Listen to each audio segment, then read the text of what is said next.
We spend most of our lives in motion, rushing to lay down the next stone. A promotion, a bigger savings account, the perfect relationship. We are obsessed with building a fortress against the future. We tell ourselves a very convincing story. If we can just get enough of these milestones stacked up, we will finally create a permanent shelter. And once that shelter is built, our minds will finally be allowed to rest. The early Buddhist texts noticed a cruel irony in this design. When we actually get what we want, the relief doesn't last. The wanting simply moves somewhere else, targeting the next milestone, leaving us just as restless as we were before. This diagram illustrates a psychological engine the texts call tanha. It translates to craving, or a kind of unquenchable thirst. You start with a desire, you acquire the object, and the mind instantly draws a line to a brand new desire. By keeping us locked in this accelerating loop, tanha tricks us. It convinces us that the present moment is inherently broken, simply because it hasn't yet become the idealized, secure future we're trying to build, which means the very mechanism we rely on to secure our future peace is exactly what destroys our peace right now. There is a story from the early teachings about a meeting between King Koravya, a man who possessed absolute wealth and military might, and a young monk named Rathapala, who had freely walked away from a massive family fortune. The king was entirely confused by this young man. In a world organized around acquiring and protecting, he could not fathom why anyone would abandon the ultimate security unless they had been ruined by poverty, illness, or profound grief. Rathapala gave him a direct, undeniable answer that summarizes a core Buddhist observation. He told the king, "The world has no shelter." Look at the structural logic of a fortress. We build defensive walls out of money, status, and planning. But those walls are bypassed completely by the realities of illness, loss, and time.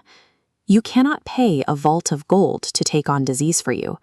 All the external protection we spend decades accumulating ultimately fails to stand between us and the things that actually matter. The pain of this realization doesn't come from the fact that the world changes. Circumstances shift, and that is just the nature of reality. The pain comes from our strict, unyielding demand that things remain permanent. It is like watching a river crash against a rigidly clenched stone fist. The world flows, but the mind violently tries freezing it in place.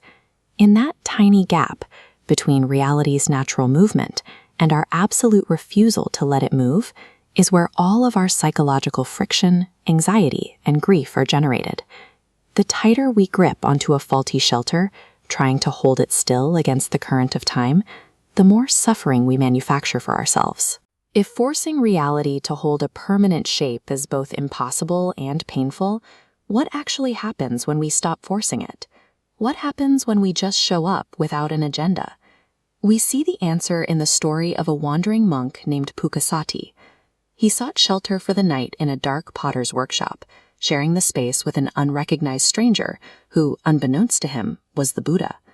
Pukasati didn't demand the evening go a certain way. He wasn't trying to force a magical revelation out of his search for a teacher. He was practicing a quality of attention called sati, or mindfulness. He was simply present with the breath, open and entirely ungripping.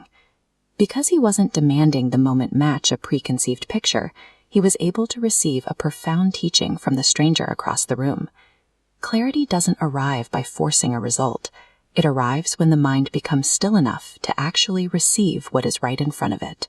There is a common fear that letting go of the chase means becoming a passive, unfeeling void who never achieves anything. But stopping the chase is not the same as doing nothing. This logic flow breaks down two entirely different motivations for action. On the left is tanha, effort driven by a panicked sense of lack, routing straight through fear and urgency, which ultimately depletes us. On the right is chanda, wholesome intention. This is effort driven by genuine care, resulting in responsive, sustainable action. Chanda allows you to tend to your work and your relationships the way a gardener tends to a plant. You provide the right conditions, the water, the light, and you let it grow. You don't stand over the soil screaming at the roots to move faster. Releasing the desperate need for a specific, heavily guarded outcome doesn't make you apathetic. It actually makes your actions in the present far more effective because you are finally responding to reality as it is. When you finally drop the heavy armor of the shelter, there is a profound physical and mental relief. Because you are no longer burning all your energy fighting impermanence, your attention naturally widens. This is a state the texts call upekkha, or purified equanimity. It isn't numbness. It is an unshakable stability that comes from a very specific choice. You simply stop requiring the present moment to be something else.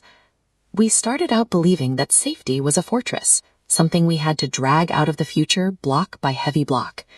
But the fortress was a trap. True peace isn't built. It is the unbreakable ground you find the exact moment you stop running, open your hands, and decide to meet reality exactly as it is right now.